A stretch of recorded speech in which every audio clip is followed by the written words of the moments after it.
नुकसान के बारे में बात करेंगे। संयुक्त राष्ट्र बल कोष यानी यूनिसेफ, इसकी एक रिपोर्ट के मुताबिक दुनिया के तकरीबन 3/4 बच्चों को सीसा धातु जैसे जहर के साथ जीना पड़ता है। बच्चों की बड़ी तादाद में सीसा धातु के असर की वजह वो लापरवाही है जो एसिड बैटरियों के निस्तारण को लेकर बरती जाती है। इसी लापरवाही के मद्देनजर यूनिसेफ जैसी संस्था ने इसके इस्तेमाल पर रोक लगाने की मांग की है।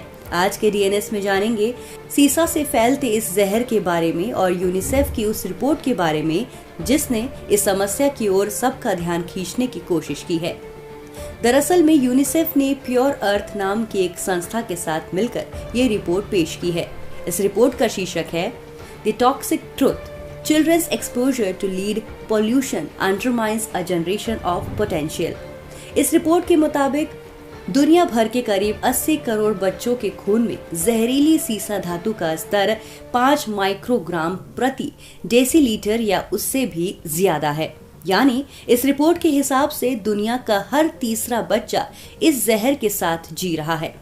इस रिपोर्ट की दूसरी सबसे बड़ी चौंकाने वाली बात ये भी है कि इस जहर का मजबूरन सेवन करने वाले आधे बच्चे दक्षिण एशियाई देशों में रहते हैं।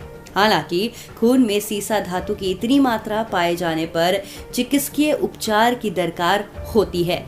हालांकि सीसा धातु को बिना जोखिम के ही सुरक्षित तरीके से रिसाइकिल किया जा सकता है। इसके अलावा ज्यादातर वैसे लोगों में सीसा के कण पाए जाते हैं जिन्हें इसके नुकसान के बारे में जानकारी ही नहीं होती। इसीलिए सीसे के अनुप्रयोग और इसके नुकसानों के मद्देनजर उनमें जागरूकता पैदा करने की जरूरत है। रिपोर्ट में सिफारिश की गई है कि प्रभावित देशों की सरकारें सीसा धातु की मौजूदगी की निगरानी रखने और उसकी जानकारी मुहैया कराने की प्रणालियां विकसित करने के लिए एकजुट रुख अपनाएं। इसके अलावा रोकथाम व नियंत्रण के उपाय लागू करें। यूनिसेफ की कार्यकारी निदेशक हेनरिएटा फोर के मुताबिक खून में सीसा धातु की मौजूदगी के शुरुआती लक्षण नजर नहीं आते हैं और ये धातु खामोशी के साथ बच्चों के स्वास्थ्य और विकास पर गहरा असर डालती है। उनके मुताबिक इसके घातक असर देखे जा सकते हैं। इस रिपोर्ट में बच्चों के सीसा धातु की चपेट में आने का पूरा विश्लेषण मौजूद है। इसके विश्लेषण का पूरा श्रेय स्वास्थ्य मैट्रिक्स मूल्यांकन संस्थान को जाता है।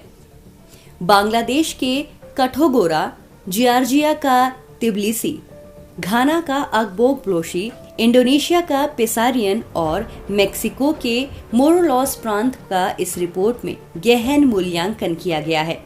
रिपोर्ट के मुताबिक सीसा धातु एक न्यूरोटॉक्सिन है जिससे बच्चे के मस्तिष्क को ऐसा नुकसान होता है जो लाइलाज है।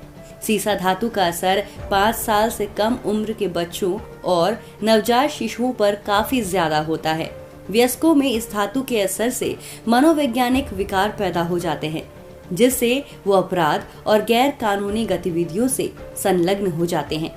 ऐसा नहीं है कि महज लेड बैटरियां ही सीसे से होने वाले नुकसानों के लिए अकेली जिम्मेदार होती हैं। बच्चों में सीसा कई और भी स्रोतों से आ सकता है।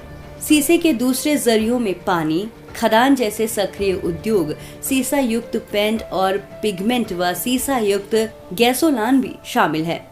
खाद्य पदार्थों की धातु, बोतलें, मसालों, सौंदर्य उत्पादों, आयुर्वेदिक दवाओं, खिलौनों और अन्य उपभोक्ता उत्पादों भी सीसा फैलाने के अहम कारण है। जो लोग इन क्षेत्रों में काम करते हैं, इस धातु के कण उनके शरीर और कपड़ों से चिपककर उनके घर और फिर बच्चों तक पहुंच जाते हैं।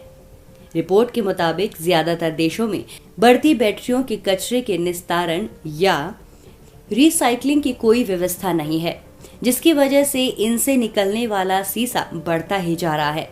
इसके अलावा बढ़ते वाहन भी इसकी एक वजह है, जिसकी वजह से वातावरण में सीसा जैसे प्रदूषक बढ़ते ही जा रहे हैं।